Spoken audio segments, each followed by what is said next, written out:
বলছেন রেলওয়ের ব্যাংকার ও আশপাশের এলাকা থেকে লুটপাট করা হলেও এখনো বিজিবি ক্যাম্পের আশপাশের এলাকায় কিছু পাথর অক্ষত আছে। সীমান্তে জিরো লাইন ও তার আশপাশের এলাকায় বিজিবির কঠোর নিরাপত্তার কারণে এখনো সাদা পাথর মেইন পর্যটন স্পটে অনেকটা পাথর দেখা যায়, যেখানে এখনো পর্যটকরা যান। তো এর পাশেই হচ্ছে যে স্পট বা নদী যেটা রয়েছে সেটা হচ্ছে জেলা প্রশাসনের জায়গা। আসলে জেলা প্রশাসন যদি তখন ব্যবস্থা নিত তাহলে কিন্তু আজকে এই পরিস্থিতিটা তৈরি হচ্ছে না।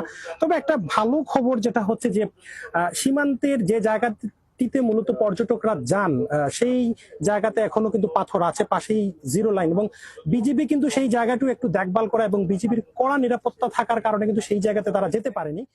যদি আমি বলি যে আমাদের এই সাদা পাথর নিয়ে যে একটা বর্তমানে আমাদের একটা আলোচনা চলছে এবং আপনি হয়তো দেখে থাকবেন কিছু কিছু নিউজে চলে আসছে বা লোকজন যেটা প্রচার করছে যে আমাদের সাদা পাথরের পর্যটন স্পট এটা খালি হয়ে গেছে, যেটা আসলে আপনি হয়তো দেখেছেন দিনের বেলায় যে এই ধারণাটা সম্পূর্ণ ভুল।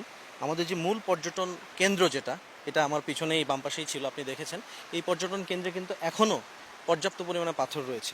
সাদা পাথর লুটপাটের সাথে জড়িত মহল বিজিবি সম্পর্কে নানা ধরনের অপতথ্য প্রচার করছে।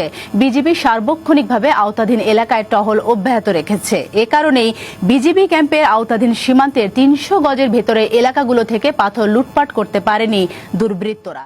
এবং আমাদের যে শূন্য লাইন থেকে ১৫০ গজের ভিতরে যে স্থানগুলোতে আমাদের অত্যন্ত কড়া নজরদারি থাকে। আপনারা জানেন সমস্ত দেশের এই বর্ডার জুড়ে ১৫০ গজ পর্যন্ত এই বিষয়টা নিশ্চিত করা অত্যন্ত দুরূহ এবং কষ্টসাধ্য ব্যাপার।